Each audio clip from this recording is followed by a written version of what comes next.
제임스 레니 강좌 시리즈는 연세대학교 통일연구원이 메디치미디어와 그리고 미국의 태평양 세계 연구소와 공동으로 해서 전 주한미 대사를 지낸 제임스 레니 박사를 기리기 위해서 만든 것입니다. 제임스 레니 박사는 에머리 대학 총장도 지내셨고 그리고 1993년부터 97년까지 주한미 대사를 지내셨습니다. 한미 관계에도 큰 공헌을 하셨고 1994년 1차 북한 핵위기 때 대사로 계시면서 상당히 공헌을 많이 했습니다.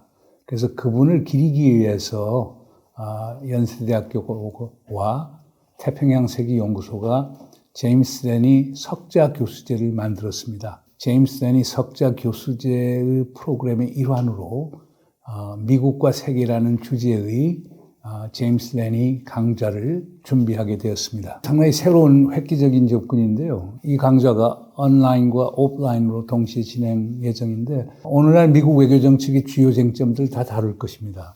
아마 이 강좌를 들으시게 되면은 미국의 외교정책 그리고 한반도와 관련된 것들에 대해서 가장 최근 업데이트되고 가장 이론과 실물을 겸한 아주 절충적인 이해를 할 수 있다고 생각이 됩니다. 아마 한국에서 보기 드문 그런 강좌가 될 것입니다.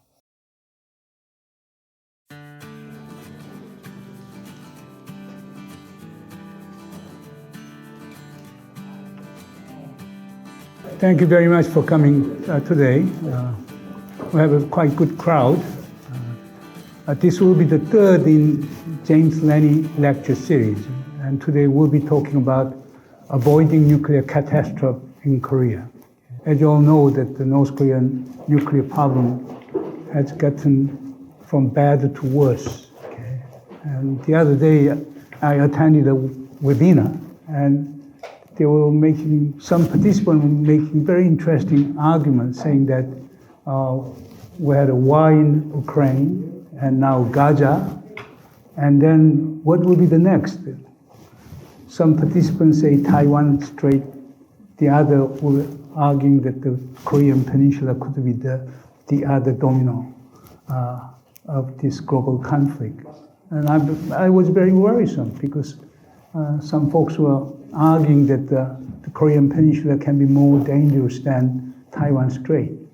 And obviously, if there's any conflict on the Korean Peninsula, that will start with conventional accidental clashes, but that will eventually escalate into some kinds of nuclear confrontation and conflict. That is really worrisome.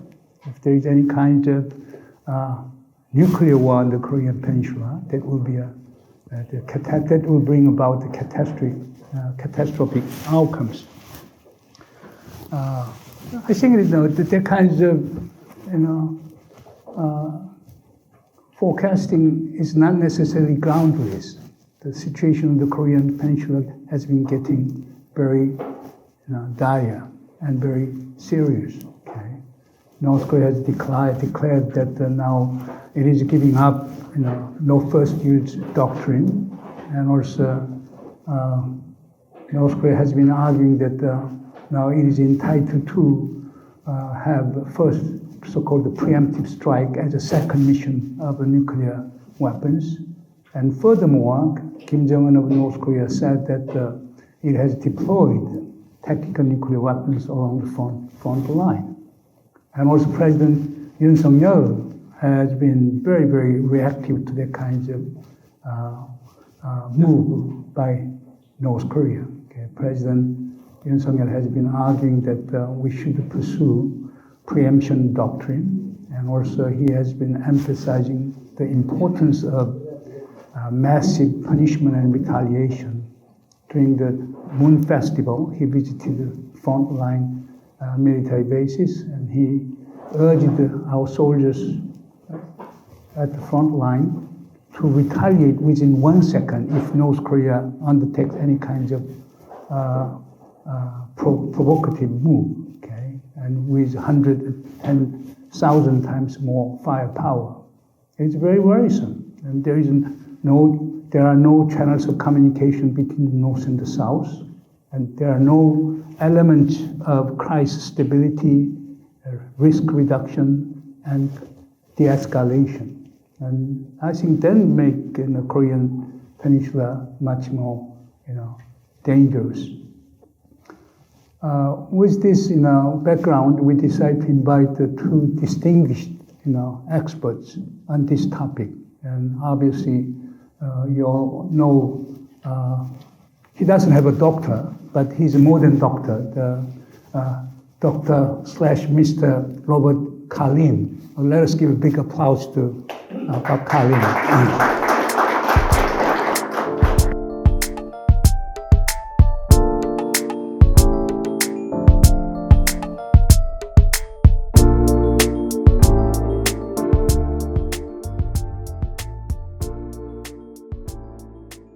And in fact, we have a former Minister of Unification and also Director of National Intelligence Service, Im Dong-won. He's a living witness to inter-Korean relations. Let us give a big applause to Minister Lim.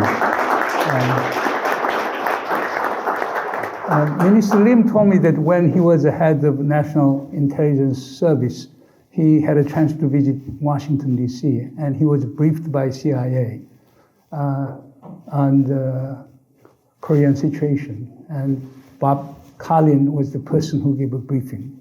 And then Minister Lim told me that he was better than any North Korean expert in South Korea. Therefore, he must be the number one in the world on North Korea. I still remember that Minister Lim was recalling his fond memory of Bob Carlin. And he's quite old. He's over 90 years old, but he decided to attend today's meeting because of both Bob and Sig. That is really his respect, for Bob. And also he is a co-author in a very famous book on the Korean Peninsula called The Two Koreas with Don Oberdorf. That is a very standard textbook on Korea. And I think nobody has written that kind of book. There are some scholars who have been writing New Korea and whatever, but I personally think there's no match with The Two Koreas. And also, Bob Carlin is a very renowned novelist. He has a pen name called James Church. Okay, I still recall the former U.S. ambassador to South Korea, Harry Harris, invited me to lunch, and we had talking about North Korea. And he told me that the most, impressive book on North Korea is the novel written by a guy named called James Church. I don't know who James Church, and he wrote the book, The Death in Korea Hotel and whatever. And I told him he's Robert Carlin. He was shocked. And later on, Ambassador Harris invited Bob Carlin to ambassador's residence and get a signature for all his novels. And that's the story. And to that extent, I think we can get a lot of idea on North Korea, and particularly in understanding North Korean intention, I think the Robert Carlin will be a very, very important source. And as for Dr. Professor Sigfried Hecker, he has a doctor, former doctor, and he's a professor emeritus at the Stanford University, and prior to that, he served as a director of Los Alamos Laboratory for 12 years.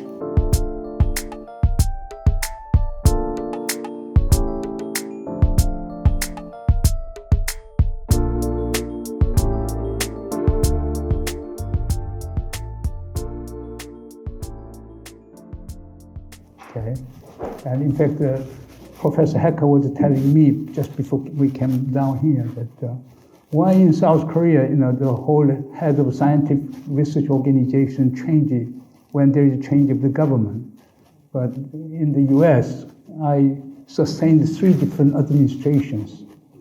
And also, you all know about Los Alamos. I believe that you have all watched the Oppenheimer. Okay, the main stage of the movie Oppenheimer is in Los Alamos. Therefore, Los Alamos designed nuclear bombs. Okay, therefore he was in charge of designing nuclear bombs. But now he's paying a lot of attention to how to, prevent the nuclear proliferation. Okay, and how to push for the nuclear disarmament. It's a big change.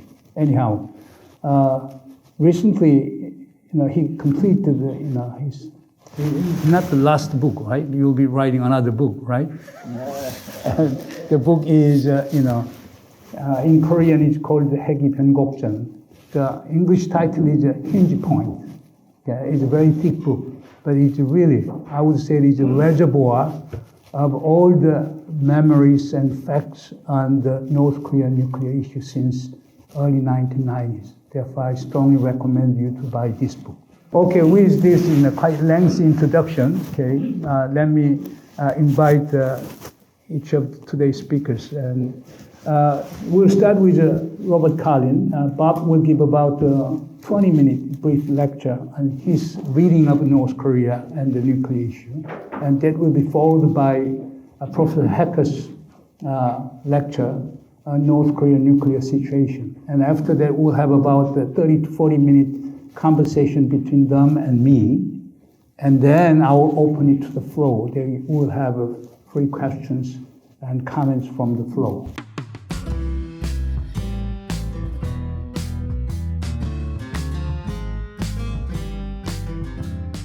I'm sorry to tell you that they're going to get even worse because Sig Hecker and I have discovered a new continent. At which point, if this were a movie, there would be kettle drums and the violins would be playing squeaky music, very spooky. This new continent, and I'm trying to give you a sense of how important this could be, this new continent, whatever it is. We don't know the contours of it. We don't know the landscape. We don't know if the natives are friendly. We don't know if there's a safe harbor. We don't know if there's any soil which will support nutritious crops. What the heck? What is this man talking about? Talking about our conclusion after a great deal of study that the North Koreans have adopted a new strategic policy, very different from the one that they practiced from 1990 to 2019. This new strategic decision is effectively going to be a new engine that's going to drive domestic, foreign, military, and security policy. It's going to be very important that we grasp it. We're at the very opening stages of it. I don't think we can even begin to guess much more than the inklings of it. But we better be aware that that's what we're facing. Well, is that really important? Aren't the North Koreans always just the North Koreans? That's what we hear a lot of. What difference does it make? You can't trust them. They don't sign anything that you can bank on. Actually, that's completely wrong. When Kim Il-sung made this decision in 1990 for this new policy, it's something they stuck with for 30 years. That is more consistency than anything we saw on the part of the United States or the Republic of Korea. What was this? What were the core elements of this new policy that he proclaimed? He didn't proclaim it, but he began to implement in 1990. He decided that North Korea had to normalize relations with the United States as a buffer against a hostile Russia and an unreliable China. That's how he perceived North Korea was going to be able to survive in this world emerging after the fall of the Soviet Union. That was the first part of it. The second part of it, which was equally important but is very rarely understood, is that a purpose of this new policy was to provide a strategic external environment that would make it possible for the North Korean leadership to concentrate on the economy, develop the economy, bring the economy up from the doldrums it had been in and the problems it was facing after the fall of the Soviet Union. Was this just theory, I mean, am I just relating to you IR theory? I don't think so. I was in hundreds of hours of negotiations with the North Koreans. I visited there more than 30 times, and I can tell you it gradually dawned on me that something important was coherent in North Korean policy. That there was a reason that we made progress with the North Koreans in the 1990s, and it wasn't because of our brilliant diplomacy. It was because we were pushing on an open door. The North Koreans wanted this to move in this direction. They didn't make it easy. The North Koreans never make anything easy. But they were pushing us, pulling us to go through this door towards better relations. Most important of all, this strategic policy came with built-in brakes. That is to say, the North Koreans were so intent on seeing it succeed, seeing the normalization with the U.S. succeed, they didn't want it to fall off the cliff. Now, for tactical reasons and for reasons of North Korean emotional behavior sometimes, it came very close to the cliff. But they always applied the brakes. And I can give you two primary examples. In 1994, when it looked like things were going to blow up in the spring of 1994, they didn't.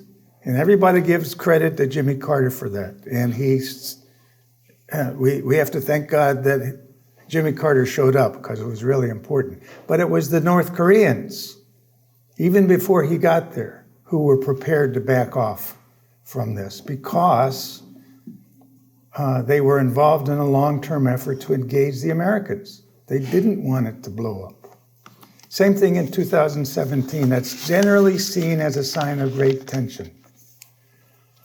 And it was, to some extent, except Kim Jong-un had decided as early as March, and we've got evidence of that this was the year in which he was going to prepare for the pivot to diplomacy. So the brakes, he was applying the brakes because he was still abiding by the policy of his grandfather and his father. After Hanoi, which was a total disaster, this summit at Hanoi, obviously things got rough. And when Kim Jong-un went home, we saw evidence that there was a policy review. And there was people don't like to use the word debate, but I think that's what it was. There was a debate in Pyongyang over what to do now, which direction to go. We saw the first signs that there were real problems, that the decision was being made to modify and possibly back off at a plenum in December 2019, when Kim Jong-un said, and don't forget, this is pitched domestically. What comes out of a plenum is primarily intended for the domestic audience, both elite and mass to some extent. Kim said, of course, it's true, we urgently need an external environment favorable for economic construction. There he said it. That's what we need.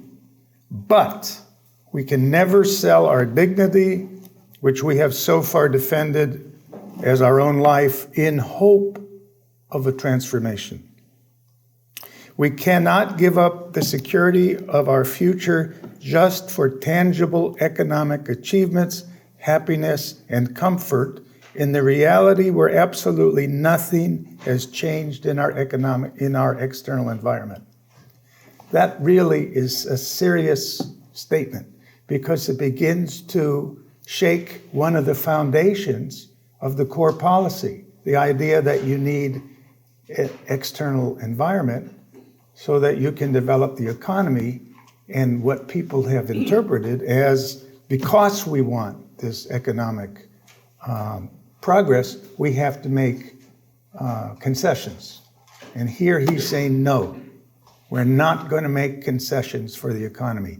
That's a wake-up call for people internally. And it was a wake-up call. It should have been a wake-up call for us as well. How am I doing, time-wise? Thank you so much. Okay. 10 more minutes go. Whoa, I got 10 minutes. Okay. They left some room for Joe Biden when he came into office in January 2021. I think they wanted to see if the Americans could come up with something new and different enough from the past so that it was worth sticking with this policy of trying for normalization. The administration was not able to pull itself together to do that. I mean, they could speak the words, but it didn't have anything behind it as far as the North Koreans were concerned. And so in August 2021, at the time of the U.S. withdrawal from Afghanistan, which you'll remember maybe from the coverage, television coverage, it was helter-skelter. It showed to the rest of the world, it showed America as not standing strong, to say the least. And if you're sitting in Pyongyang, you're seeing an America in retreat.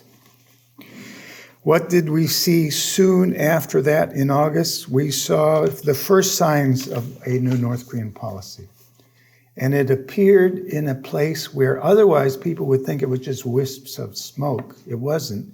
In the North Korean Foreign Ministry website, which I know all of you read all the time, there were suddenly articles of support for Russia and China of the sort we had never seen before. If you want to hear the kettle drums and the violins playing, that's when it happened, as far as I was concerned. We were starting to see the first signs of a very important shift. Then in January 2022, there was a Politburo meeting, which is a very authoritative conclave in North Korea.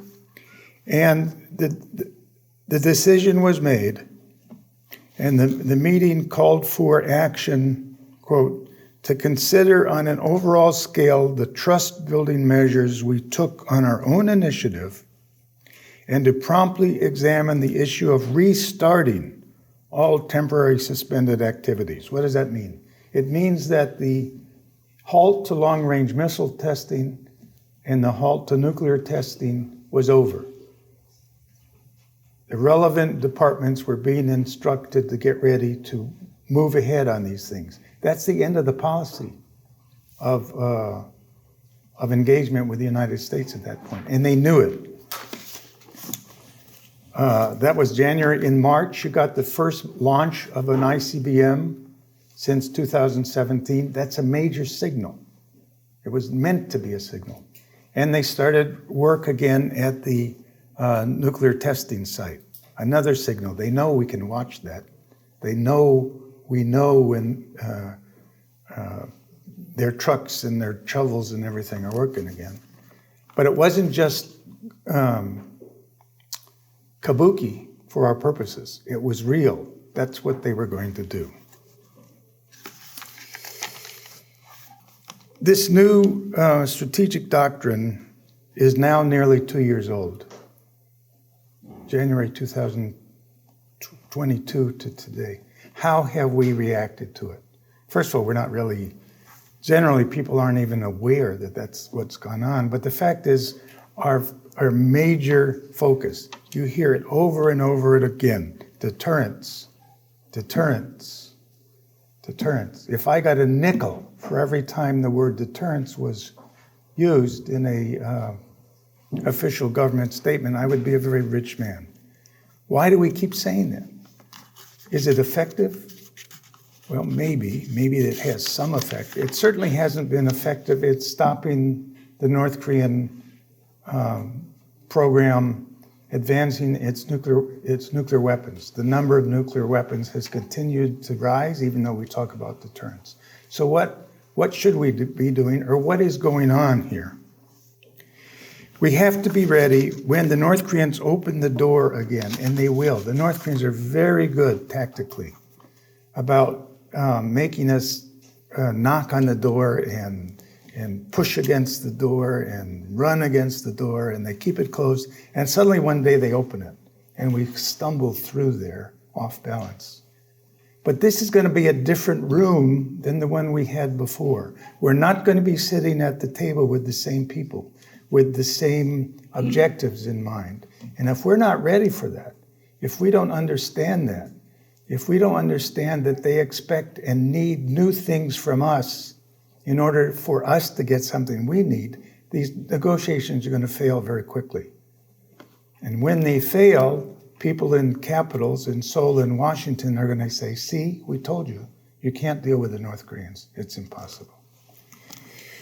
The nuclear issue is at the top of the agenda. It's for good reasons. It's so incredibly dangerous if anything goes wrong. We worry about it. We, the United States and South Korea, worry about it all the time. The possibility of a miscalculation grows and is serious, but we can't afford to be hypnotized by the nuclear issue. That's what we did in the early 1990s. We were so concerned with the nuclear issue, we forgot that there were many other things that we had to deal with North Korea, and that we might make progress on those at the same time as, or maybe a little bit before, we made progress on the nuclear issue. So,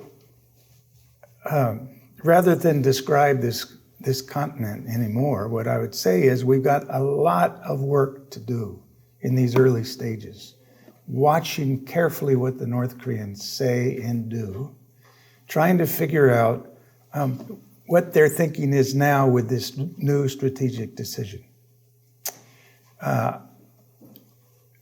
Sig's book, if I may say, is a great opening to understanding what the first phase was about. You have to understand where the North Koreans were if you're going to get some sense of where they are now and where they're going.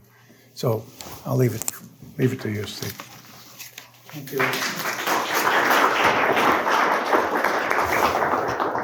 By the way, we have Ambassador Kathy Stevens. Let us give a big applause to Kathy. We need the recognition. And we also have the newly arrived member of the National Assembly, Kim Han-jung.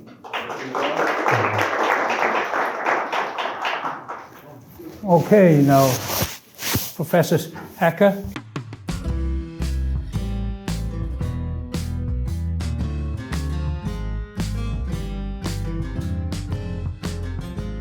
Good afternoon, ladies and gentlemen. It's a great pleasure to see you all here, and it's an honor for me. I'm particularly pleased to see many students in here, because in the end, that's why I'm still in this business. So, part of my talk has already been given, and I was going to try to impress you with the importance of what a disaster a nuclear explosion would be on the Korean Peninsula. In fact, I've been in the nuclear business for a long time. I went to Los Alamos as a student, believe it or not, in 1965. So that was a long, long time ago. And I've been in the nuclear business on and off that entire time. And particularly in the last 30 years or so, I've been focused to making sure that there is not a nuclear weapon used in the world. And if you look back, and one of the things that sort of impresses me is that devastation at Hiroshima and Nagasaki in August of 1945 was so immense. It was so immense that nuclear weapons have not been used since that time. They've not been used, and that's really quite remarkable. Lots of damage was done during the Second World War. Dresden was firebombed by the Americans, so was Tokyo. Lots of people were killed, but Hiroshima and Nagasaki were different. Why were they different? In Tokyo, the Americans used 300 B-29 planes, thousands of bombs. In Hiroshima, Nagasaki, it was one plane, one bomb, one city destroyed. Now think about that for Seoul, for example. So we must work in the direction to make sure that nuclear weapons are never used again. And so that's my business. I've dedicated a lot of my life precisely to that, and I particularly like to work with the young people to make sure that we understand that we must avoid nuclear weapons use. So, as I was thinking about, so what can I say tonight in sort of the challenge that Professor Moon put out there for us, and sort of what would I say, what would I advise, what would we do? And so here's what I thought. There's sort of three things that come to mind that to me are most important. And the first one is we have to understand the past. We have to learn from the past. The second one is whatever we do, as particularly in this nuclear business, is don't let it get worse. And the third one is we should be prepared. Be prepared at all times for the good or the bad. We should be prepared. That's what our governments should do. So to understand the past, to learn from the past, that was the primary reason I wrote the book, Hinge Points, an inside look at North Korea's nuclear program. I didn't write it to make money. Believe me, you don't make money selling books like that. I wrote it for people to understand. And particularly, I've had the fortune, in a way, and privilege, of being in North Korea 7 times. I've been in their nuclear facilities. I want to take the reader inside those nuclear facilities. I want you to see what I saw. I want you to hear what I heard. And I want you to understand. It gives you an insight to the other side. I mean, that's in the end what you need, what they call strategic empathy. You have to understand the other side. So I try to tell you what I learned through those visits.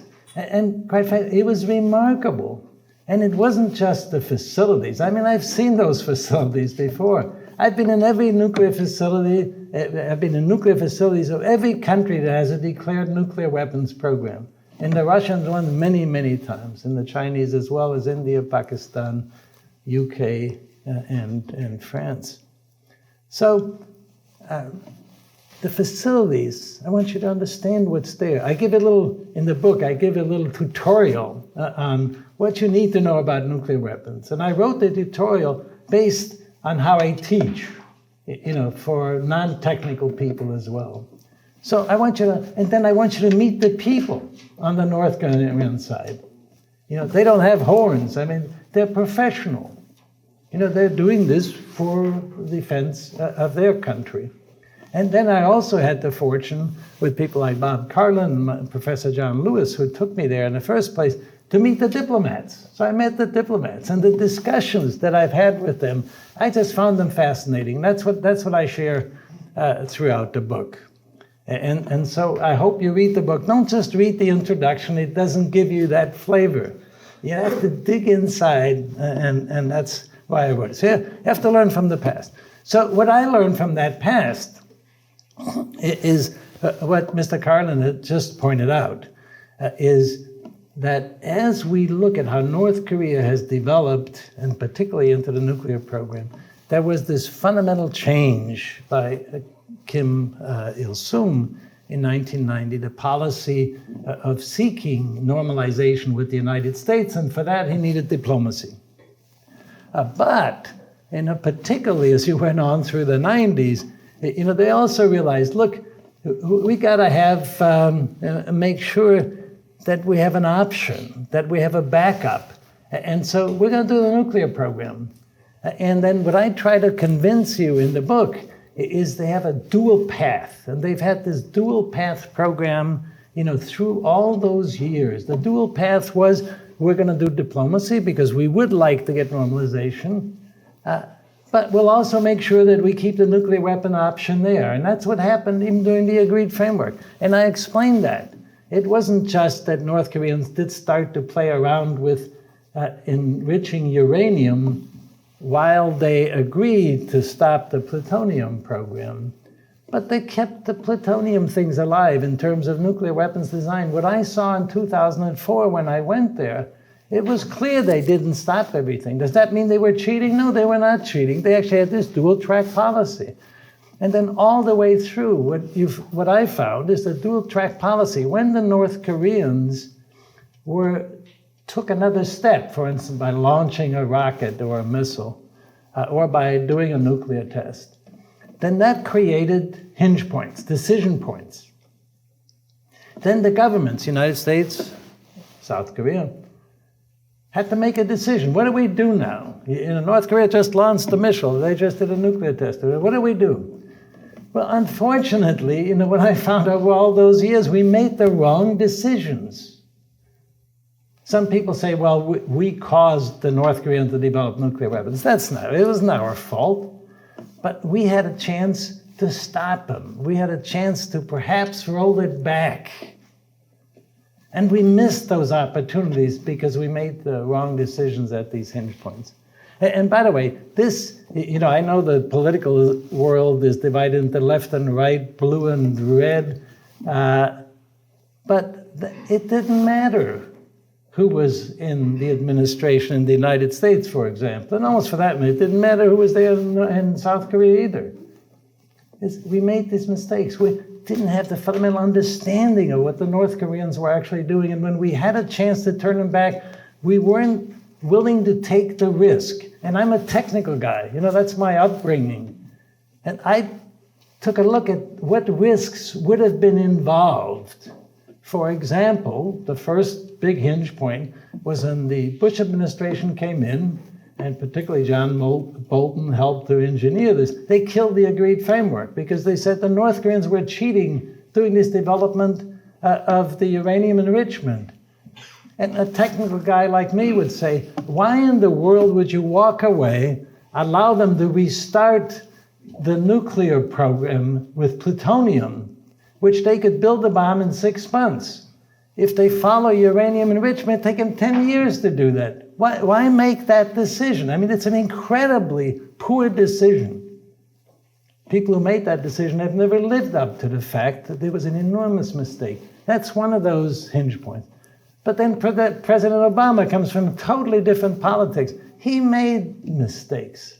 When the North Koreans launched rockets, then particularly they launched one essentially on the day that he gave his big speech in Prague that he got a Nobel Prize for.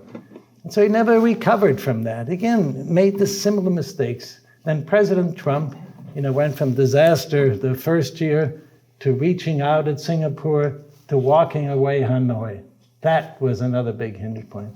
So anyway, that's what one learns, and you have to understand that history if you're going to make sure you're not going to repeat. The second thing, in terms of don't let it get worse, at each of those hinge points, what I show in the book, it really got worse.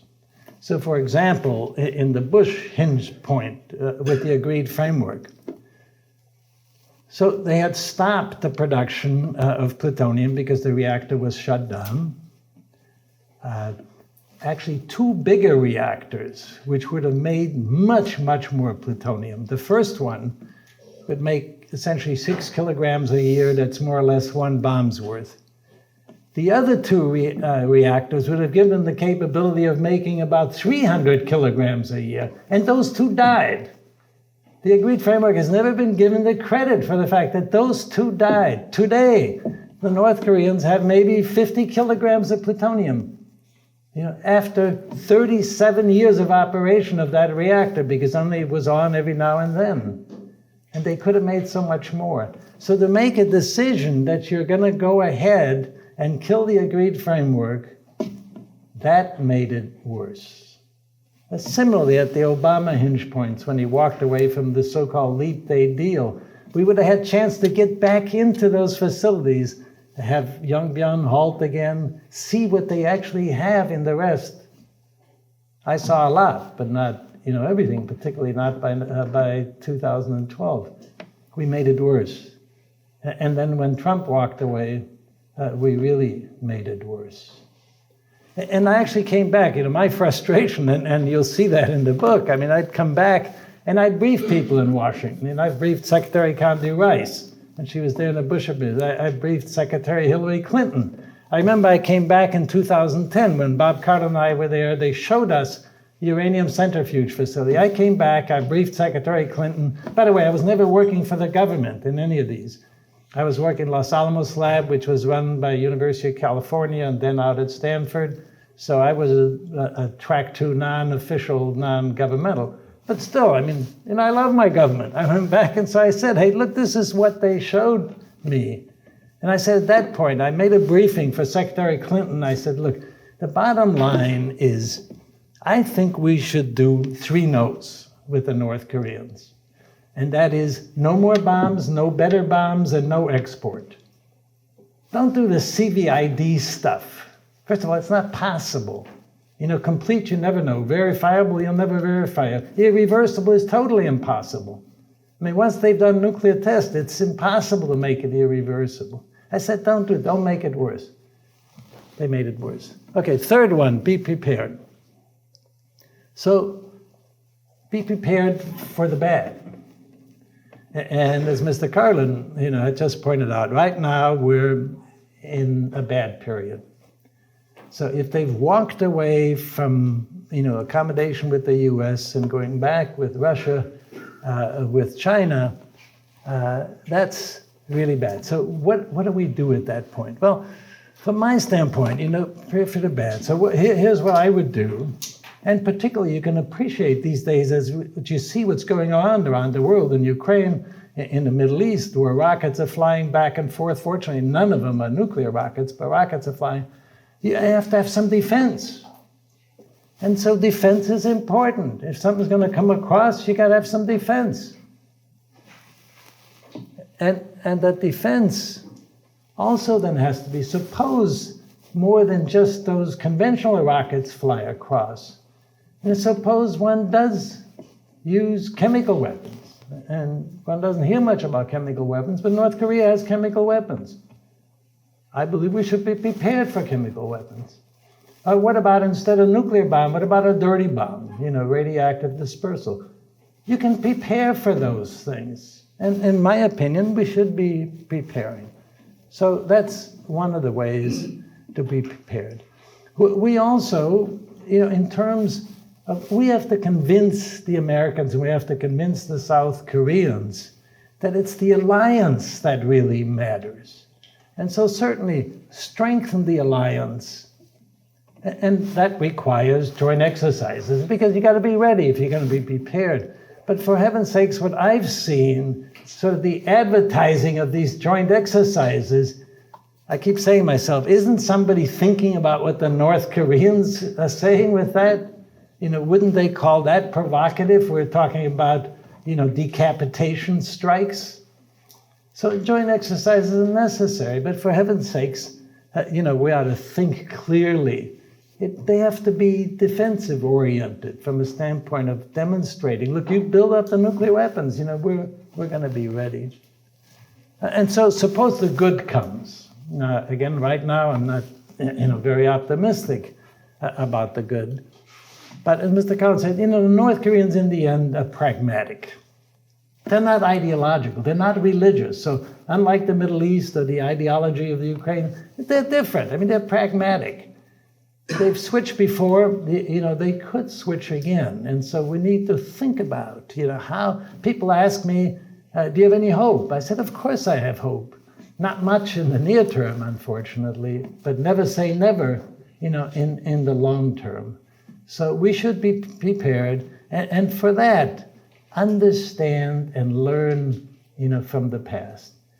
They do need to make the lives of their people better in the end if they're going to stay in power.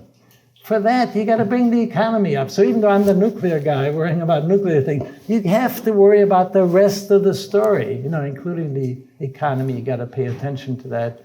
And those are the things we need to do now. So I'm sure I've used up more of my time. Thank you, ladies and gentlemen.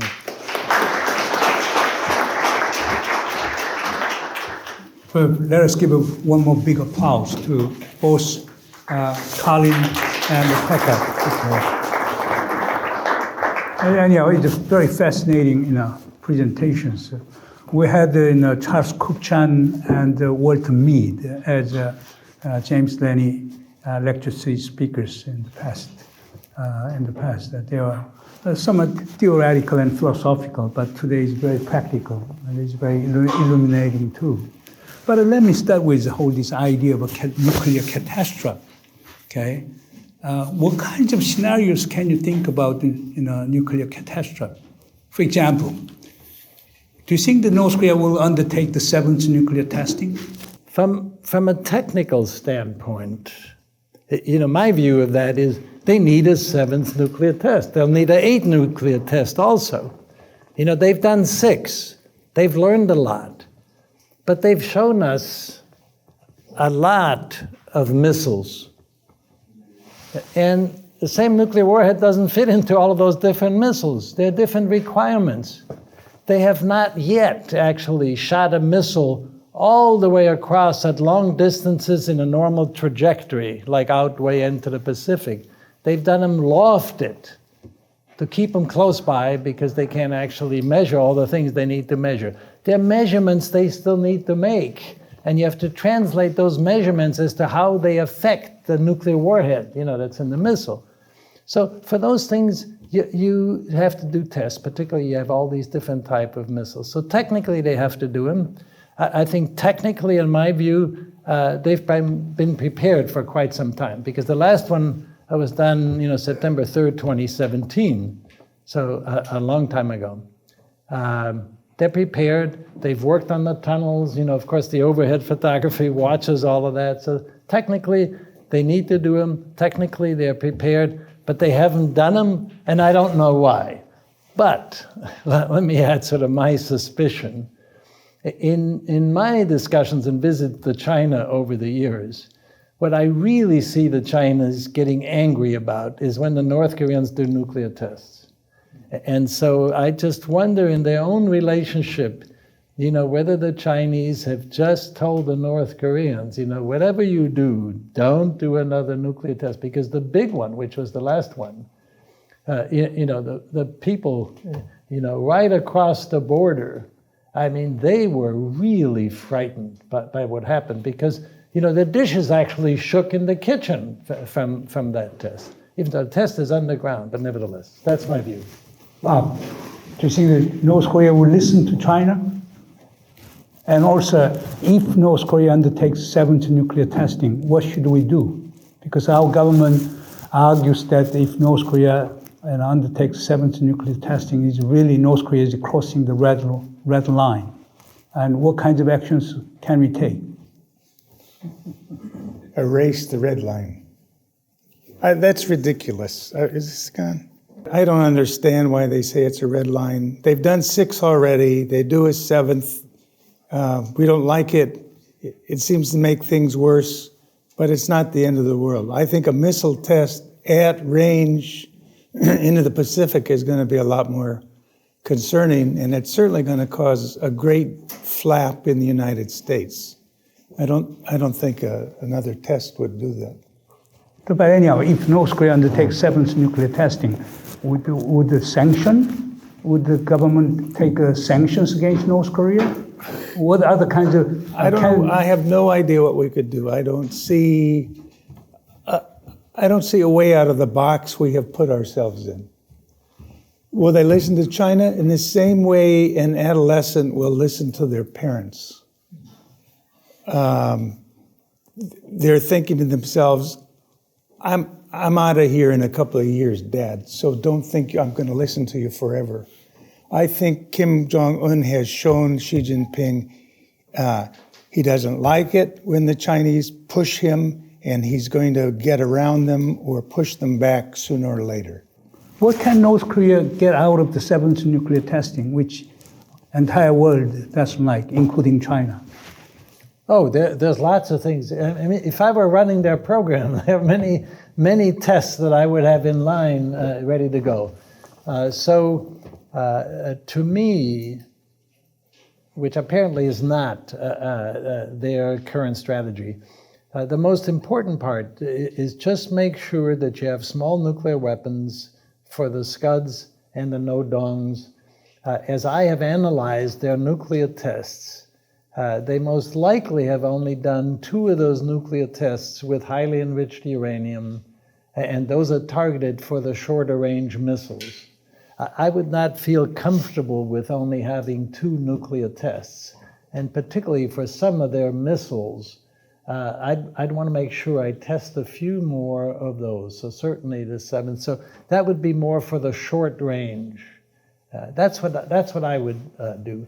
However, for a number of political strategy reasons, the North Koreans have decided it's important to demonstrate they have the ICBM capabilities. And I think that's mostly to show the Americans that look, we hold you at risk. And then, so if that's what governs their thinking, then the nuclear test that I would do is, I don't think they have a warhead small enough that they can have confidence in to put on an ICBM, and that's what I would test next. And then I would also try to make sure that I know as much as possible at what happens during the re-entry of that warhead in terms of temperature increases, stress increases, and things of that nature, that I then essentially subject that warhead, before the nuclear test to some of those things, so that I can actually have some confidence that I can launch, have it run over, and come down. So either make sure the small ones work, or that I get one closer step to an ICBM. So there are lots of reasons to test. Most people don't know that, but in terms of nuclear tests, the United States of America, over the years, has done 1,054 nuclear tests. Okay. Russia has done 715 nuclear tests. The French have done 210 nuclear tests. Then it drops quite a bit to China, 45. So actually, one of the things I'm worried about, if some countries start testing again, the Chinese, their scientists have to be saying, hey, look, we'd like to do more nuclear tests, but the Chinese government has been smart enough to say, no, we don't want to go there unless somebody else, breaks that. And then you drop down from, the Brits have done 45, 24 of those have been with the Americans. And then the Indians and Pakistanis have done 6, and the North Koreans have done 6. You cannot blame North Korea then. I'm sorry? You cannot blame North Korea. Right. By the way, Bob, you made it very clear. Okay, North Korea has changed the nuclear doctrine. Okay, to giving up no first use doctrine. Okay, and emphasizing second mission of nuclear weapons and deployment of tactical nuclear weapons along the front line. All these things. Then is North Korea willing to use nuclear weapons, right? But if you read U.S. National Intelligence Estimate Report in January, which was released in January, it came up with 3 possible scenarios. One is using nuclear weapons for coercive diplomacy, or adopting offensive use of nuclear weapons. And third possibility is defensive deterrence purposes. And then National Intelligence Estimate conclude that the North Korea will be adopting coercive diplomacy path up until 2030. Do you buy that argument? I reread that the other day, and I think I agree with them that the North Koreans are unlikely to use nuclear weapons, except if their backs are really against the wall and they think the US, South Korea, and maybe China are out not only to topple the regime, but to expunge the DPRK from the map. So in extremis, they might. They might get fatalistic and say, we are the real, true North Koreans, and we'll go down fighting. And incidentally, we're going to wipe out Japan before we go. So that's the situation we never want to put them in. I think that's for sure. As far as the rest of that estimate, it's not what I would have written. No, think of it very in simple terms. We have a naval crash in the West Sea.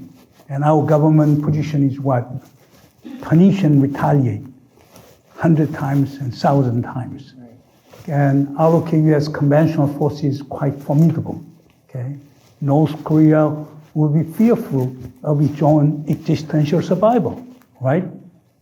And there could be exchange of fires between the two, and conventional firepower on the side of allocate U.S. is far greater than North Korea. Then under that situation, there could be temptation for North Korea to use tactical nuclear weapons if they have operational tactical nuclear weapons. Well, that's why we need to find out if this new strategic decision by the North Koreans has built-in brakes like the old one did. If they don't have the goal if they don't have a positive goal anymore, as they did before, which they want to preserve and therefore make sure they don't go off the cliff, if their goals are completely different now and are negative, then yeah, we got to worry about that big time. But, you know, they have spent so much money building up Pyongyang. This is a showcase. They know what happened in 1950 in terms of the destruction of Pyongyang. They show it to their people every year. They show films of that destruction.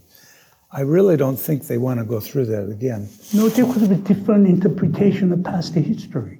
When I met the North Koreans in Pyongyang, they always reminded me of American air raid Pyongyang and how Pyongyang was destroyed. And they were telling me Pyongyang was much worse than Dresden, but Westerners only talk about Dresden. Okay? And that means what? U.S. can use nuclear weapons. Therefore, they should be prepared for it. That is what they told me. What is your take on their argument on that? So my view, going back to the sort of the original question of what I think of the NIE and so forth, quite frankly, I mean, so they talk about offensive, defenses, or coercion. So as Bob said, I don't think they're really looking to use them offensively. Defensively, of course. I mean, that's their strategy. Coercive, well, every country that has nuclear weapons, of course they want to do some coercion. They want to get something out. Since you can't really use them, you don't really want to use them. Even they don't want to use them, so you at least want to do something with them, and you coerce with them. So to me, the publicly released NIE, it doesn't tell me anything. You know, the really interesting stuff would be in the classified part, and of course they don't show you that. But going back to your question, I do want to make the comment also about, so what do we think about their strategy, you know, the short-range tactical nuclear weapons, being out in the field and getting ready. I think most of what they say, most of what they announced is rhetoric. It's for our consumption to just remember that they can do those things. I don't think they're practicing putting nuclear weapons out in the field. Nuclear weapons are dangerous. You can have accidents. We, the Americans, we've had accidents with nuclear weapons. Some pretty serious accidents with nuclear weapons. None of them have resulted in a mushroom cloud, but that's because we learned how to design them so that if they are insulted or dropped from the air, that they wouldn't give you a mushroom cloud. But we've dispersed plutonium on the beaches of Palomares, Spain. We had a fire on a plane in Thule, Greenland, when it landed. These things are dangerous. To think about the North Koreans moving these things around, I mean, that's crazy. I don't think they're doing that now. So I see most of that as strategy. They're certainly working all in the directions to be ready to be prepared, but they also know that nuclear weapons are dangerous. And actually, that's what I worry about. Even if they don't move them around in the field, you know what the most dangerous part of a nuclear weapon's lifetime is when it comes back and you dismantle it and you have it out, in the field or wherever you have it, in the silos or whatever. When you bring that nuclear weapon back to dismantle it, it doesn't look exactly like it was when you put it together. It's aged, the components age. And then taking that apart is a dangerous business. Actually, I'm quite amazed that neither the Soviets with those huge, Soviets at one time had 41,000 nuclear weapons. The Americans had 31,000 nuclear weapons at one time. And then, particularly after the end of the Cold War, we brought lots of them back and dismantled them. That was really dangerous business. I'm very pleasantly happy and surprised that nothing bad happened. But the North Koreans know all of that too, and they're not irresponsible, in my opinion, when it comes to the nuclear weapons. I don't think they do crazy things with them. But in the case of the United States, U.S. Congress has mandated the federal government to go for safe and fail procedure of holding nuclear arsenal. But in the case of North Korea, there is no way for us to ask North Korea to go through the safe and fail test. Yeah, so those are all the things. And the North Koreans, I'm sure, they're paying attention to what's happening in the United States. Exactly what they implement, of course, we don't know. Anyhow, Sig made it very good description of possible nuclear catastrophe and how to avoid it. Deterrence. But Bob, you said that deterrence is not working well. But for me, I think that deterrence has been working very well. Deterrence works until the moment that it doesn't, as the Israelis found out. So we've got to have more than deterrence, it seems to me. It's a thin line. If the North Koreans have not decided to attack, and we therefore assume that deterrence works, we're fooling ourselves. It's the moment when they decide they figured out a way to get around it that we're in trouble. What's our second line? How are we going to respond? Here's the problem. In terms of almost in terms of vocabulary, it tells something about our mindset. Oh, use the microphone. Okay. We deter, they provoke, they threaten. We demonstrate a range of military options. We're trying to scare them. They're trying to scare us to stop scaring them. And this thing gets so complicated. We push them, they push back. I mean, that's the dynamic that we're in now. And it's not stable, and it's not a good long-term strategy. So what's the next step? That's what I'm waiting to see, if we can take that. Then Sig, don't you believe in the utility of extended deterrence, which was recently reinforced between Seoul and Washington? So are you asking, do I believe in extended deterrence? The utility, yeah. Now, Bob is saying that the deterrence has very, very unstable element in it. Therefore, we should go beyond deterrence, perhaps in diplomacy and whatever. But our government is solely relying on now extended deterrence with the United States. Is a treasured third of our society. But now, given Bob's logic, then this extended deterrence is quite untrustworthy, making situation worse. I think very differently about this. I don't really like the term extended deterrence or nuclear umbrella. And what's at question today is whether the Americans would really come with their nuclear umbrella and nuke the North Koreans, in case they use nukes or do anything else. I think of this the way it should be put much more is what we have is an alliance, okay? And it's that alliance that's going to keep South Korea safe, and it helps the Americans do what the Americans would like to do in terms of overall global safety. You are a critical part, South Korea is a critical part of how the United States operates around the world. It's a beacon of democracy, it's a beacon of success over the years. And so the way I would sell it, it's not just that you, the South Koreans, unfortunately, the way President Trump put it, it was like a protection racket. You got to pay us more for us to protect you with our nukes. That's just all wrong. Again, from my standpoint, is look, we need you, South Koreans, as much as you need us. And yes, we have a bigger military. South Koreans are a pretty good military. It's built up over the years. We have a bigger military yet. And it's backed up by nuclear weapons. But actually, we don't need nuclear weapons to respond to North Korea anything. We can wipe the North Koreans out. We can wipe the regime out without nuclear weapons. I would not use nuclear weapons. And it's the alliance, the strength of the alliance that brings that to the table. But somehow neither in America nor in South Korea does that sort of reasoning, come to the fore.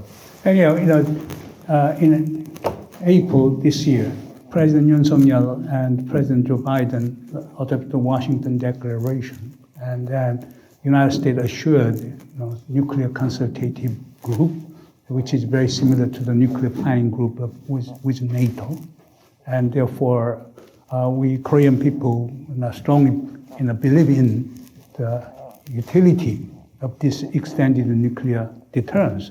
But however, some people in South Korea argue that still we have a nuclear threat coming from North Korea, and this extended nuclear deterrence still means what? It's American nuclear weapons, not South Korean nuclear weapons. Therefore, in the case that North Korea uses nuclear weapons, we cannot come up with a credible deterrence against North Korea. Therefore, they argue, two options. One, we should develop our own nuclear weapons, or we should develop the nuclear latency. Okay, on the one hand. On the other hand, as recent ASEAN RAND report shows, that we should make more assured guarantee from the United States. Let us South Korea finance modernization of at least 100 American tactical nuclear weapons to be retired, and let us make sure that U.S. use those 100 tactical nuclear weapons exclusively for the Korean Peninsula. Okay, that is the kind of argument going on in South Korea. What is your take on those arguments? I think that's a terrible idea. And in fact, I didn't make that point. I wanted to make that point when I said, one of my 3 points was don't let it get worse. One of the ways to let it get worse is for South Korea to build its own nuclear arsenal. That is one of the worst things that could happen. And it's one of the worst things that can happen for the Korean Peninsula. And the Americans will not turn a blind eye to that because the Americans know that if you now put nuclear weapons in the hands of the North Korean government, the chances for a nuclear exchange on the Korean Peninsula go up astronomically. And so you make the Korean Peninsula more dangerous by having another finger on the nuclear trigger. And then besides, and this is again, I'm a nuclear guy. You don't just build one bomb or you build a latency there. For heaven's sakes, the North Koreans, as I mentioned, they have a really threatening arsenal. If you're going to build one here, you're going to have to get into an arms race with the North Koreans. I mean, you've got to build yourself a whole complex. And it isn't just money. It isn't just the equipment. It's people. You're going to take your people, the ones that give you Samsung and LG and Hyundais and all those, and you're going to turn them into making bombs. You don't want to go there. So why do that? You put, in South Korea, and this is such a pity to me as I come here. So I've watched what you've done, and I admire it immensely. I mean, the Samsungs, the Hyundais, but in the nuclear business. So I've been to your nuclear facilities in Daejeon. I've been down in Busan, at Busan Heavy Industry. Your people are fantastic. I mean, they build the best nuclear reactors in the world right now. In America, we really can't build. We do have 2 big nuclear reactors going up. They're way over cost. And the key components are coming from South Korea. The pressure vessels. We can't forge a pressure vessel. You guys can do that.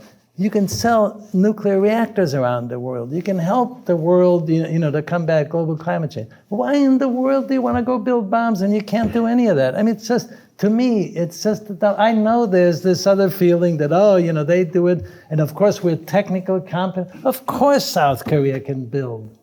But why in the world would it want to? As you see, I'm pretty bad. North Korea is out to destroy us. okay? They are with nuclear weapons. That the only way to counter is for us to have a nuclear weapons. But we cannot have, for the reasons which Sig pointed out, we cannot have a nuclear weapons. Then let us United States set aside exclusively for use of tactical nuclear weapons for South Korea. I would carry that a little further. I would open a rent-a-nuke agency or have a nuclear library where you could check one out, right? And then you'd have to turn it in again after 30 days or you get charged. This thing is getting so ridiculous, these ideas. I can't... But the report came from Hassan and Rand. Oh, well, okay. Well, I've seen some of the things from Rand, and quite frankly, I'm immensely disappointed. Rand is one of those esteemed institutions in the United States. The 1950s really gave us the thinkers about things nuclear, and then to have him produce a report like that, or one some time ago, I don't know, 6 months or a year ago, where they were predicting that North Korea is going to have hundreds of nuclear weapons in not too distant future. They're just not going to have that. So the one more thing I would add to your business about, so why don't we rent a nuke or do whatever? So in my opinion, South Korea and the United States, you don't need nukes for North Korea. Even as big a threat as they are, you don't need nukes for North Korea. You don't need for heaven's sake, you need 100 nuclear weapons. You don't need North Korea's for the nuclear weapons for North Korea. You someday might need them for China. So even NATO-like arrangements and things of that nature is right now with North Korea, you don't really need it. We've got the alliance. But if things go bad with China, my great hope is it doesn't. I work with the Chinese, again, on nuclear cooperation to find some way that we can come to. But if things go bad with China, now China is big enough that's where we'd have to do that kind of thinking. But for heaven's sakes, for North Korea, you don't need to do that. Okay, that is very clear. Independent nuclear path is not an option. All this relocation of American tactical nuclear weapons to South Korea is not an option.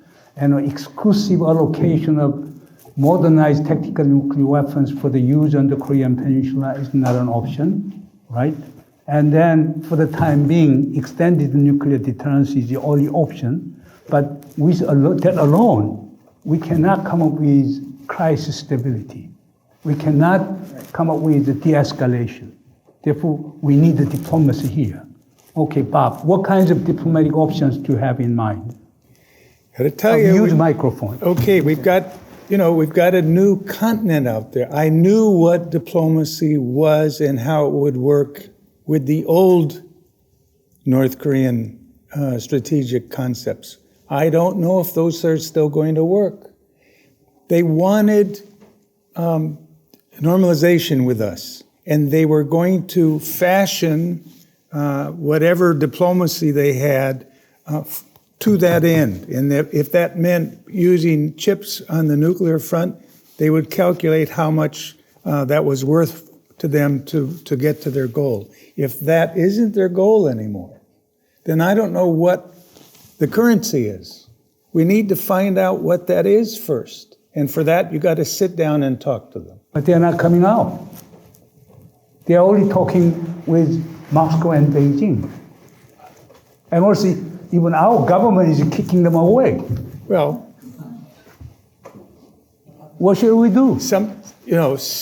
Sometimes you have to wait, believe it or not. Wait. Sometimes you have to wait. But crisis can be looming while we are waiting. Well, all I can say is if they're not answering the phone, and they've locked the doors, there's nothing we can do except, in the meantime, make sure it doesn't get worse. Be very careful in what we say and do to make sure they know we're ready. If they do something untoward, they'll suffer damage from it, and something will open up. Sooner or later, they're going to want to talk to us. Sig, what lesson can we learn from your past experiences? What diplomatic options? Again, as Bob had indicated, we're on new ground, but they are pragmatic. And so I would say, don't let it get worse. As I said, so forget this idea of South Korea nuclear weapons. Forget, renting 100 nukes or paying for 100. Forget that. That just goes in the wrong direction. Be prepared, as I mentioned.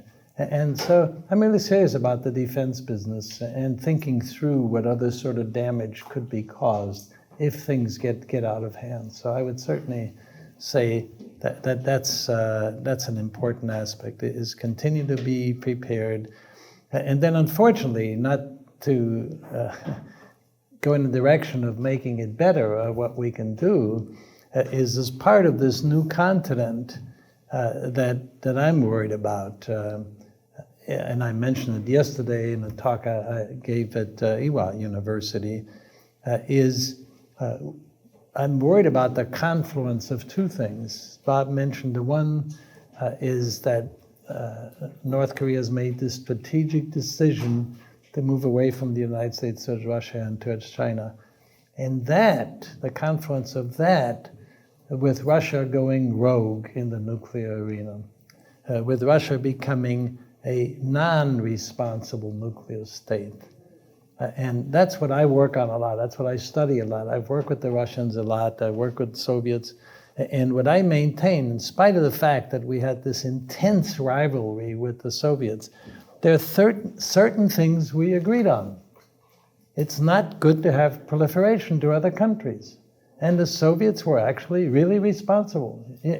None of their eastern satellites did they allow to do nuclear weapons. They helped them with nuclear reactors, but not with nuclear weapons. They were responsible. They work with the international organizations. They're part of the NPT. They had testing limitations along with us. They were responsible. I work with them personally a lot to make sure that nuclear materials are secured in their old empire. We worked together to make sure that we could respond to nuclear terrorism if it happens. They were responsible, in spite of the fact that we maybe didn't get along. And now all of that, to me, is put into question. I mean, if I look at what they did and are doing in Ukraine, I mentioned the alliance, right? One of the key aspects of alliance is indeed, and key aspect of non-proliferation regime is a security guarantee. They gave Ukraine a security guarantee in 1994, a Budapest Memorandum signed by US, by Russia, by UK, and Ukraine, that these countries promised Ukraine that they would not threaten them. They would not threaten their sovereignty. They would not threaten them with nuclear weapons. They will not use nuclear weapons. Well, they've threatened them. They've trashed that. And so I watched that. I said, what are they going to do next? Then when it comes to nuclear terrorism, we work together to make sure terrorists don't do bad things nuclear. Well, the Russian government has done it. They're holding the gun up to the operators of the Ukrainian nuclear power plants in the part they took over. Once you do that, I lose all my faith in a responsible nuclear state. And so now what I worry about, I wrote an article some time ago, I said, just not that it's going to happen, but I worry about it. And that is Russia really winds up assisting North Korea in those things that it may still want to have. So, for example, the 7th nuclear test. Well, Soviets have done 715 nuclear tests. They have a lot of information. Suppose they share a lot of that, with the North Koreans, and maybe a 7th one isn't necessary anymore. Or there are just so many ways that this thing could get worse that I can't give you a good answer for optimism. Bob, you're about to make a comment. I think one of the things the North Koreans still want, because they are so filled with pride and still feel very put upon by the rest of the world, is they want to feel that they are being treated as a real sovereign state, a legitimate actor on the world stage. That hasn't left. whatever their actions suggest, in their hearts, that's what they want. And so one of the things we're going to have to do, and people are going to have to grit their teeth, and certainly in Washington about this, is we're going to have to finally recognize the DPRK. Much as we don't like it, we're going to have to recognize them as a sovereign state with responsibilities and benefits, in the international order. Once you reach that point where you've recognized them as a sovereign state, then you can begin to tell them there are certain aspects of behavior that you have to demonstrate on the world stage. But you're saying that North Korea with the nuclear weapons? Then here's one fundamental question. Therefore, that is what should be our goal? Complete denuclearization of North Korea, or recognize reality, North Korea has nuclear weapons, and then engage in nuclear arms control and reduction? Then what should be the role of South Korea? South Korea doesn't have any nuclear weapons. Then we cannot engage any kinds of negotiation with North Korea. How to deal with this problem? We pay diplomats a lot of money to come up with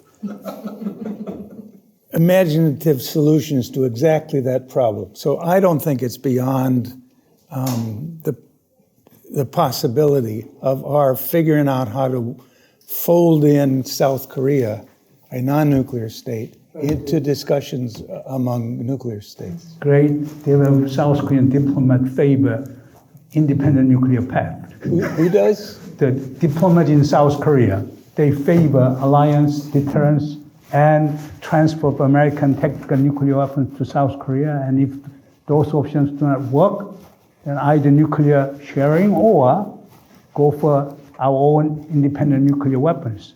That is Korean diplomacy attitude. Anyhow, now, thanks for giving me a chance. So my view of this, the end state has to be a nuclear weapons-free Korean peninsula. So I do not see making any deal that permanently, includes North Korea as a nuclear weapons state.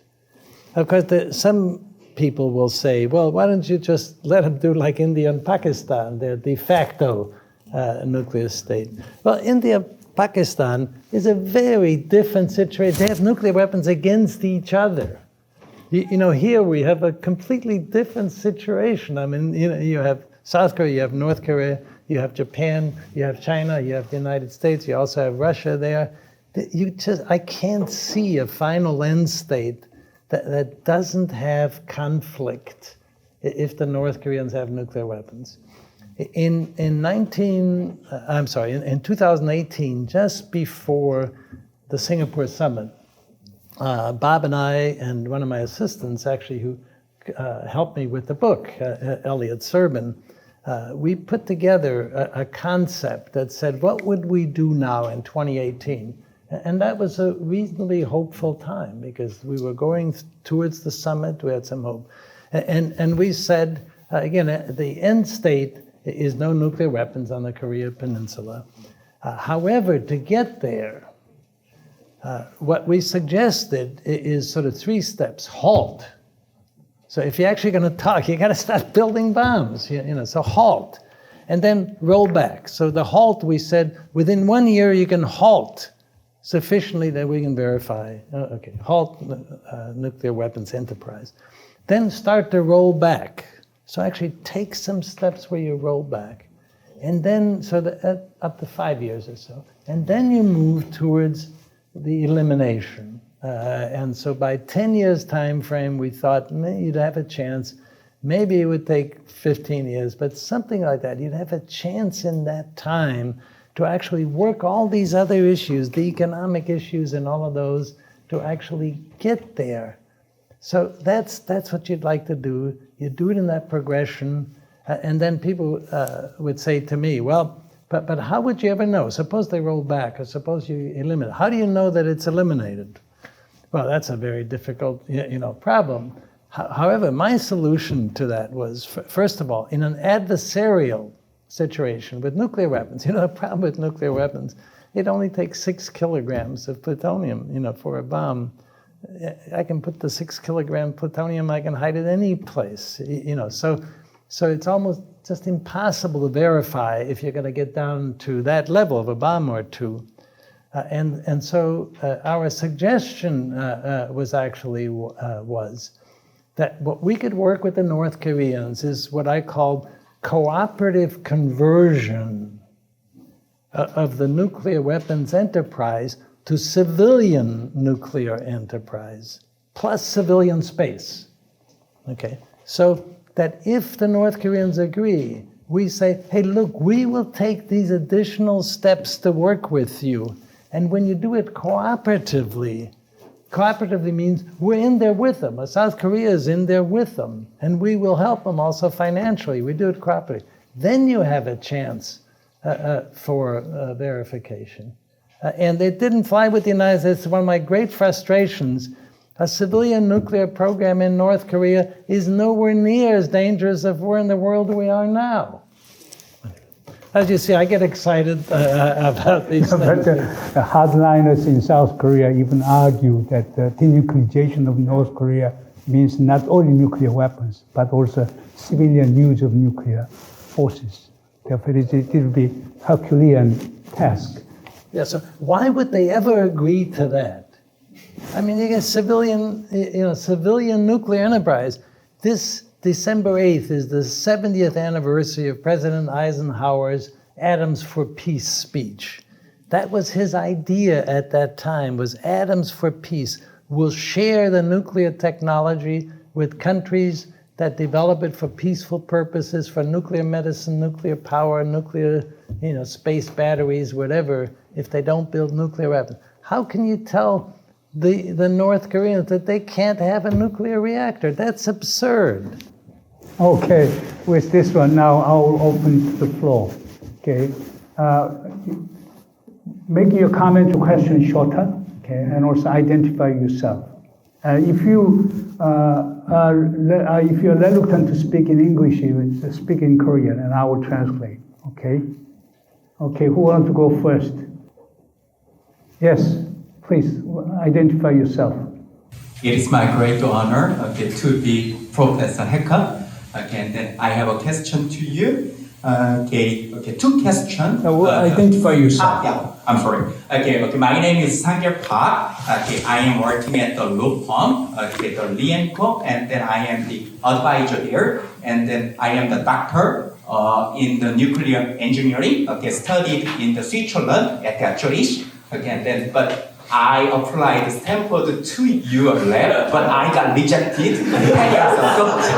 So that's why I pursued my PhD in Switzerland. But anyway, my number one question is that the self-nuclearization in Korea, now this debate is really ongoing, very hot. And then personally, as a nuclear man, also I was pro independent nuclear weapon. This way, self-nuclearization. But when I have studied further and further, and I found that this is terrible idea, as you mentioned. So, in my opinion, the most effective way to prevent to cool down this debate is the education, literacy. So my number one question is how we can improve this literacy on the nuclear security, against the threatening the nuclear non-proliferationism. This is the number one question. And the number two question, lastly, you mentioned that civilian use of nuclear material in North Korea for the weapon grade nuclear material to the civilian use nuclear material, like the megatons to megawatt project between Soviet Union to Soviet Union and United States. And then so, okay, likewise, I think, okay, we can also design some of these proposal, megatons to megawatt project in Korean Peninsula, because nowadays new technologies emerging, small modular reactor, and then they are using relatively higher enrichment, so-called HALEU, up to 20% of uranium enrichment. And then, okay, due to the Russia's now manner, so the nuclear fuel market is somehow very limited. Two sources is helium fuel. So I think the world now the North Korea has a chance to supply this peaceful use of nuclear fuel for the new technology, small modular reactor. So I would like to listen your opinion how we can design the new type of megatons to megawatt project in Korean Peninsula. This is number two. Okay. Great ideas all the way around. And by the way, I'm a fan of the HALEU, of the high assay low enriched uranium. For those of you in the audience that don't have the literacy that we just heard on the nuclear issues, the typical commercial light water reactors, they enrich the uranium to 3 to 5%. And because of this interest in small modular reactors, which around most of the world are there, because you can make them safer. You can make them essentially walk away safe. In America, the most important push towards small modular reactors is cost. Our overall regulatory system is such that we almost can't build big reactors anymore because they cost too much. And so small modular reactors is sort of the only way. And for small modular reactors, it would be much more efficient to use, instead of 3 to 5%, sort of 19.5%. I personally think it's a good idea. A lot of the non-proliferation aficionados are totally against it. I think that's just too bad. We need to work around that and be able to make that happen. And South Korea should be an important part of that. And actually, what the Russians have done is put a big X into that whole system, because they were the main providers and are the main providers of highly enriched, of high assay uranium. So those things indeed should be done, and I think South Korea could play an important part. In terms of the megawatts to megatons, of course I'm very familiar because I was there at the time. And actually I have a book that I can recommend to you, and I don't make any money on that book at all. I donated it all to Los Alamos Historical Society. I have a 1,000-page book where Russians and Americans, are you familiar with it? It's called Doomed to Cooperate. And it's the story of the Americans and Russians working together on things like megaton to megawatts. That one was very specific, to take highly enriched uranium, down-blended, and make it reactor fuel that has provided 10% of American electricity, over the last 20 years. So I have indeed discussed this with our governments, to do this with North Korea, and this idea that I mentioned of cooperative conversion is precisely that sort of idea. That's the direction he would go, but it has to allow them to have a civilian nuclear program. It has to encourage civilian, space. So all of those things are right. Nuclear literacy, if I understood your comments enough, how do we get the public? This is really hard. It's really hard. The nuclear issues, for the most part, have just dropped off the face of American conscience until a few months ago. And what happened is the movie called Oppenheimer. And so what I'd like to tell people, so I've been working to try to do what you say, improve nuclear literacy. So I've taught 3,000 students at Stanford, And that's what I try to do. I tell them about the good things nuclear and the dangers of nuclear. And I said, we need you, in the future. And I've given hundreds of talks. So maybe altogether I've reached 20,000 people on nuclear things. So that's not much. Christopher Nolan on the Oppenheimer movie, it's almost at 1 billion money that it's taken in. If you divide that by $20 of tickets, he's reached 50 million people on things nuclear. And it's not so much the message that he sends, because in the end, he's talking about doomsday. But he makes people think seriously about things nuclear. And that's what's important. So hopefully that's where universities like Yonsei and others really come in. Sorry for the long answer. Okay. Any other questions? Okay. Identify yourself. Hello, I'm Yesun Kim from Ewha Women's University. So this is my second time attending your talk today. So I have a question for you, Dr. Hecker.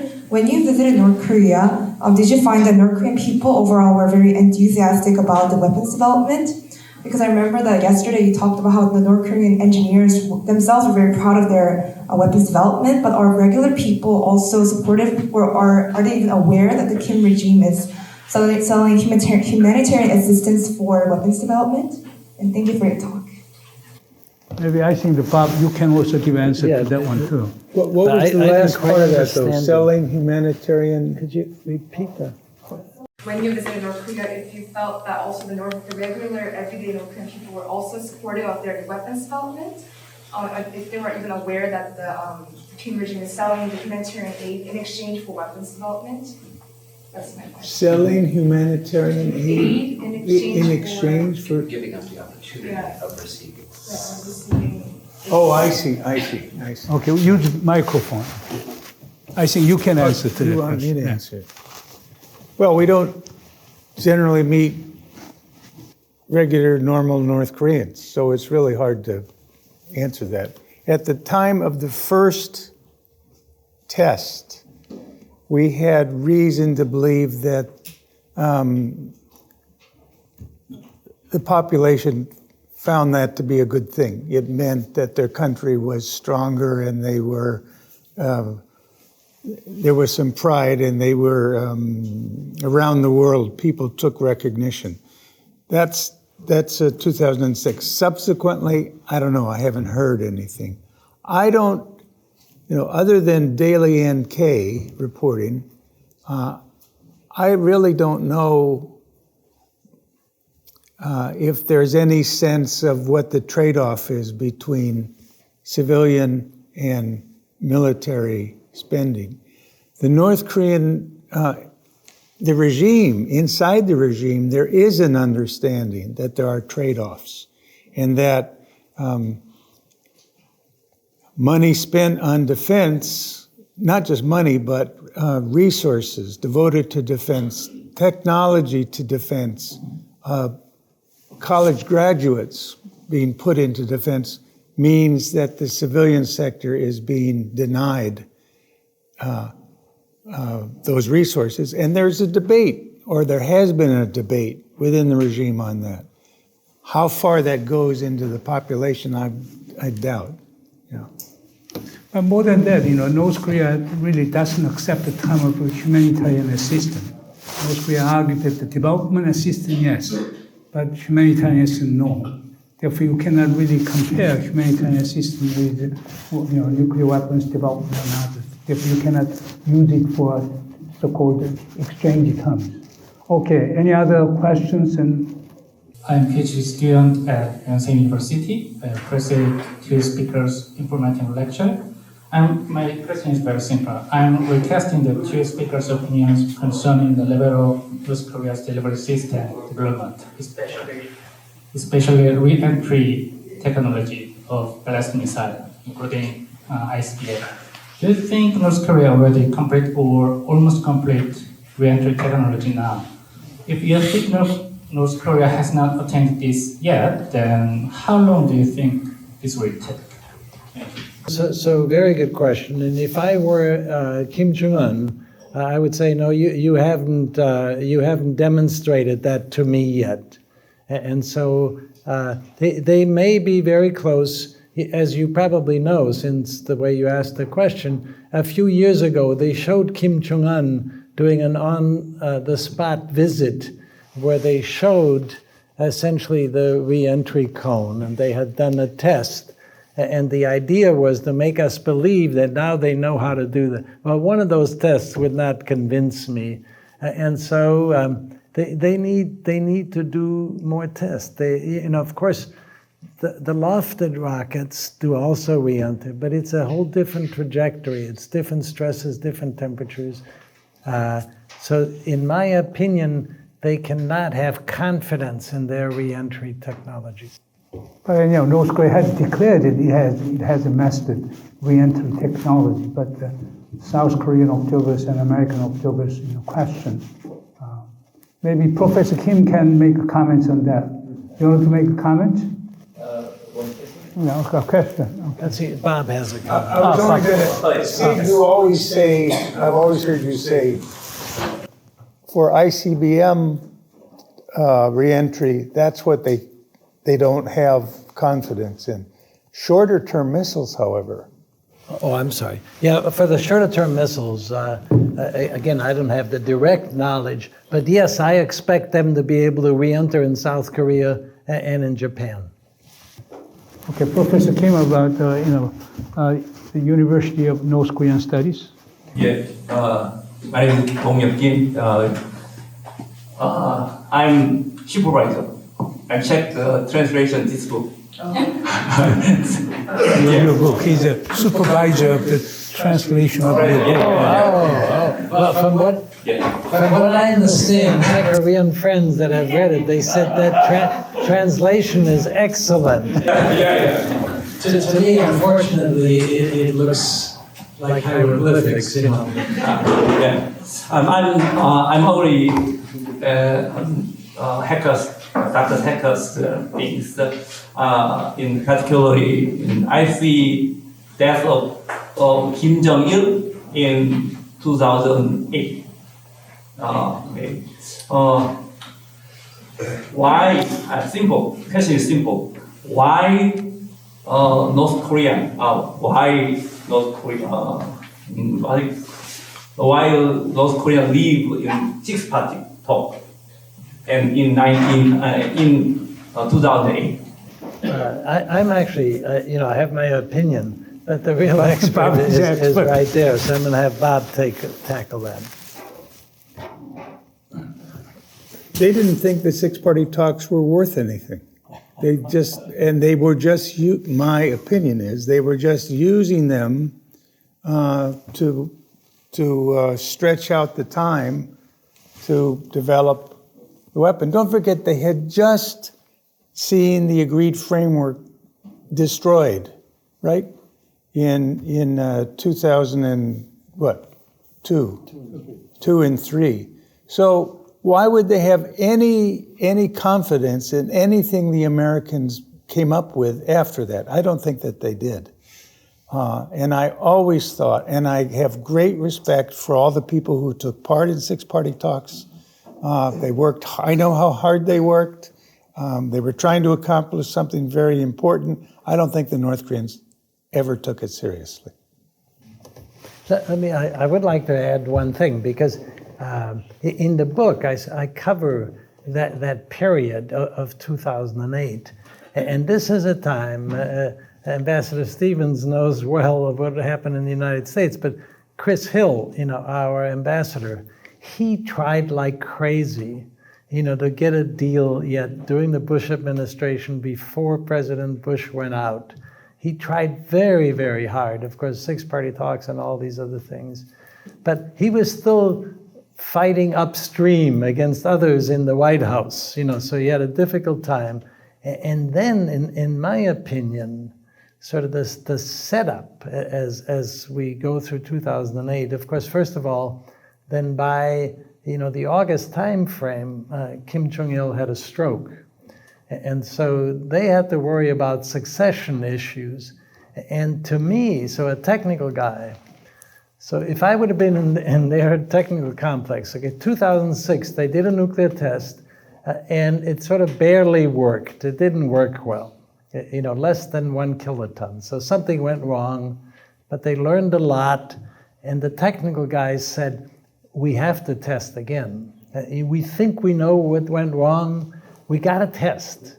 And so as they were actually going along, they can do 6-party talks, they can talk to each other, but they had to get to a point where they could test. And then my opinion, actually, in 2009, when President Obama came in, I think they did that rocket test on purpose so that the Americans would come and sanction them. And with the sanctions, then they could say, okay, we're out of here.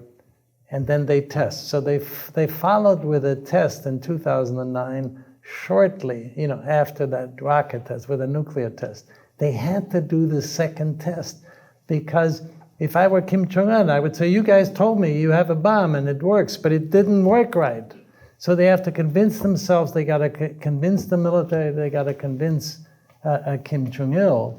And so those are the factors that I can see also played into it. But related to one is that, someone would raise a fundamental question to your book because you tend to be beautifying North Korean behavior and criticizing Americans, right? The whole inflection point is the whole American mistakes, right? And I understand because it's a very alternative view. But here, yesterday I had a webinar, okay, with Abertov, Senator Nunn, etc. And then for the remainder of the webinar, there was some big debate on North Korea. North Korea has been cheating all the time. North Korea decided to suspend the moratorium on nuclear tests and the missile tests, etc. But North Korea has been strengthening nuclear weapons capability. North Korea has been cheating. And then another participant said, I think North Korea has been hedging because North Korea cannot trust the US. It's not cheating. Now, how would you interpret this, the big difference between cheating and hedging? To the eyes of North Korea, it's a hedging behavior. To the eyes of Americans, it is cheating behavior. Okay, and obviously, Dr. Hecker would argue that North Korea has been hedging. Okay, if you understand. Okay, but maybe you take that side too. But how would you respond to those guys who argue that North Korea has been cheating all the time? North Korea is a habitual liar. Well, use that microphone. For heaven's sakes, they went into the agreed framework in October 1994, and from 94 to 2001, they abided by the terms of the agreed framework. With Kido, they had to negotiate, I can't remember if it's 5 or 6 very complex legal documents. They abided by those the whole time. Even though we weren't building reactors anymore, we stopped. So the idea that they cheat on everything that they sign doesn't stand up, in my view. Hedging, if you're sitting in Pyongyang right now, you got to say hedging was a good idea, because in fact the Americans did not sustain the agreements.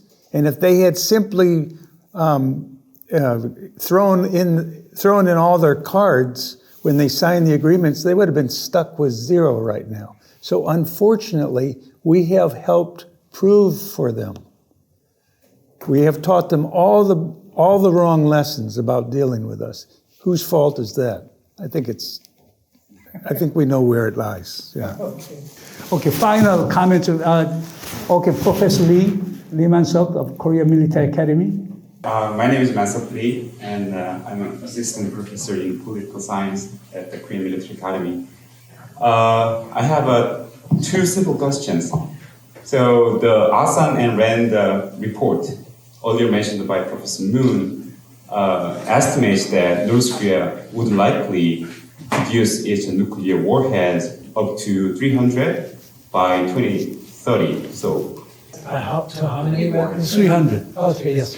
So to Dr. Hecker, based on your expertise and experience, and considering North Korea's fissile material production capabilities, do you think that this estimation is sound and feasible?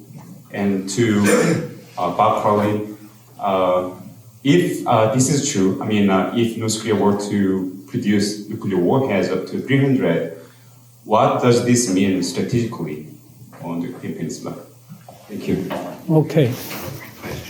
So I think both that and the earlier RAND report, talking about these hundreds of nuclear weapons, that's unrealistic. And besides, it's not just the number that matters. It's what kind of weapons, would they actually be building. So in terms of the numbers right now, so my best estimate is that they can quite likely add maybe 6 to 8 nuclear weapons a year. With the limiting factor is making the fissile materials. And in the plutonium right now, they can't do more than 5 or 6 kilograms a year, so that's more or less 1 bomb's worth. In terms of the type of weapons, if you're going to make the hydrogen bombs, you need tritium, and you need a reactor to make tritium. And so if you're going to make plutonium or tritium, if you make tritium, you make less plutonium. You want more plutonium, you're going to get less tritium. So unless there's some breakthrough in production capability for plutonium tritium, they're very limited capability. I've pointed out before, they tried to get this experiment, I called it the experimental light water reactor. Bob, Carlin, and I saw it in 2010. It was coming out of the ground. They told us it'll be finished in 2012. I laughed, and he also chuckled, the chief engineer. He says, well, everything's got to be done by the centenary of Kim Il-sung's birth, in 2012. So that wasn't going to happen. It's still not operational. If it goes operational, it was designed for electricity, but they can repurpose it. And so they'd have to get that reactor going. Or, this is my concern, or go to the Russians. Again, I hope that doesn't happen, but they could go there. On the highly enriched uranium, maybe they could boost that up to 10 per year. So you have another 6 years. So you have 6 years left. You have 60. And still can't get to several hundred nuclear weapons. And the uranium, is the low octane fuel for bombs. Plutonium is the really good stuff, and then hydrogen for the bombs. So I don't believe that. I don't see how you get there from here. Okay, Bob. The harder it's going to be to get them to give it up. There was a threshold, and I don't know exactly what the magical number was, but when they only had, let's say, 4 or 5, probably we had a chance of negotiating. They have 50 now. The resistance within the regime to give up 50 nuclear weapons that cost them so much in terms of, capital and difficulty and everything, is already tough. If they get to 100 or something like that, that's what's working against us, it seems to me. And thank you very much for your participation and attention and questions and comments. And obviously, I think that the nuclear catastrophe is coming, and we should avoid that catastrophe through whatever means. And then right now we have extended terms with the United States on the one hand, but we are lacking the other side, that is the diplomacy. And we should make every effort to avoid the nuclear catastrophe through the diplomatic means. For that, I think there should be a new round of discussions between Washington and Seoul and Tokyo. At the same time, I personally hope that Seoul and Washington would open up channels of communication with Pyongyang. And I hope that Beijing would help our effort in bringing North Korea to dialogue. I again thank you very much for coming to Yonsei, and I think that this Laney lecture has been extremely successful, and you will be seeing this lecture through YouTube later. And also we'll be having a book in Korean as well as in English. Okay? And the Korean book will be published by Medichimedia, and the English book will be published by PCI Press. Okay, I will conclude this session. I again thank you very much. Thank you.